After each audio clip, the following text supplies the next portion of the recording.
আপনি কি জানেন কনজিউমার অ্যাসোসিয়েশনের তথ্য অনুযায়ী 2010 সালে প্রতি কেজি ইলিশের দাম ছিল 417 টাকা, 2019 সালে তা বেড়ে দাঁড়ায় 789 টাকা এবং সর্বশেষ 2025 সালে তা দাঁড়ায় 3000 থেকে 3500 টাকায়, যা সরবরাহ সংকটের একটি স্পষ্ট ইঙ্গিত। একই সময়ে জুলাই আগস্ট মৌসুমে ইলিশের ধরা পড়ার পরিমাণও অনেক কমেছে। গত বছর অর্থাৎ 2023 সালে ইলিশ ধরা পড়েছিল 40,291 টন এবং 2024 সালে তা এসে দাঁড়ায় 29,519 টন। বাংলাদেশের জাতীয় মাছ ইলিশ, বৈজ্ঞানিক নাম টেনুওলোসা ইলিশা, দেশের মৎস্য খাতের সবচেয়ে গুরুত্বপূর্ণ প্রজাতি।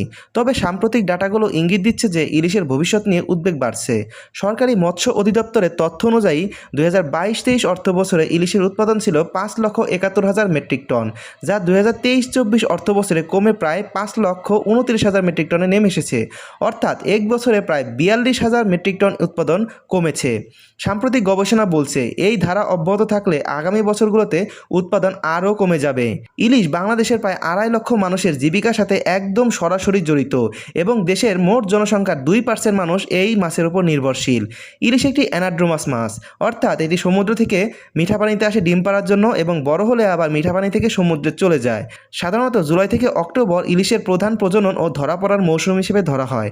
এই সময়ে মাছ সংরক্ষণের জন্য 22 দিনের প্রজননকালীন নিষেধাজ্ঞা আরোপ করা হয়। গবেষণায় দেখা গেছে পূর্ণিমা ও অমাবস্যা চক্রে ইলিশের প্রজনন হার সবচেয়ে বেশি থাকে, তাই এই সময় যত কম মাছ ধরা যাবে ইলিশের উৎপাদন তত বাড়বে। তবে ইলিশের প্রজনন সুরক্ষায় বড় চ্যালেঞ্জ হচ্ছে অতিরিক্ত আহরণ। গবেষকরা বলছে মজুদের মাত্র 30% আহরণ করা নিরাপদ, কিন্তু অবৈধ জাল দিয়ে এবং ছোট ছোট জাল দিয়ে মাত্রাতিরিক্ত ইলিশ ধরা পড়ার জন্য ইলিশের যে স্টক সেটা কমে যাচ্ছে। এছাড়াও নদী দূষণ বড় একটি সমস্যা।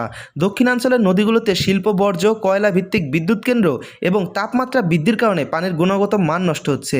ফলে ইলিশ তার স্বাভাবিক হ্যাবিটেট পাচ্ছে না এবং তাদের ডিম পাড়ার অ্যাবিলিটিও কমে যাচ্ছে।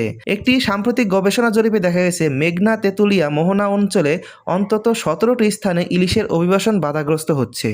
অনেক মোহনায় যেখানে প্রয়োজনীয় পানির গভীরতা 30 ফুট হওয়া উচিত, সেখানে অনেক সময় মাত্র 8 থেকে 9 ফুট গভীর পানি থাকে, যা ইলিশ চলাচলের জন্য অনুকূল নয়। ইলিশের গড় আয়ু 2 থেকে 6 বছর এবং মাত্র 6 থেকে 12 মাস বয়সে এরা প্রজননক্ষম হয়। একটি মা ইলিশ 18 থেকে 20 লক্ষ ডিম দিতে পারে, কিন্তু পরিবেশগত চাপ ও শিকারির কারণে খুব কম সংখ্যক পোনা বেঁচে থাকে। তাই জাটকা সংরক্ষণ, নদী দূষণ নিয়ন্ত্রণ, জলবায়ু পরিবর্তনের প্রভাব মোকাবেলা এবং বৈজ্ঞানিক প্রজনন গবেষণা ইলিশ সংরক্ষণের জন্য অত্যন্ত গুরুত্বপূর্ণ। সাম্প্রতিক সময়ে প্রাণ ও আরএফএল গ্রুপ ইলিশ চাষের জন্য একটি উদ্যোগ হাতে নিয়েছিল, কিন্তু বাংলাদেশ সরকার এই উদ্যোগটাকে না করে দিয়েছে। আমি মনে করি এই ধরনের উদ্যোগকে সাধুবাদ জানানো উচিত এবং ট্রায়াল দিয়ে দেখা উচিত ইলিশ উৎপাদন করা যায় কিনা। ইলিশ শুধু একটি মাছ নয়, এটি বাংলাদেশের অর্থনীতি, সংস্কৃতি এবং খাদ্য নিরাপত্তার প্রতীক। যদি এখনই টেকসই ব্যবস্থা নিশ্চিত না করা হয়, তাহলে ভবিষ্যতে ইলিশ সংকট আরও গভীর হতে পারে। ধন্যবাদ ভিডিওটি দেখার জন্য। ভালো লাগলে অবশ্যই সাবস্ক্রাইব করবেন এবং শেয়ার দিবেন।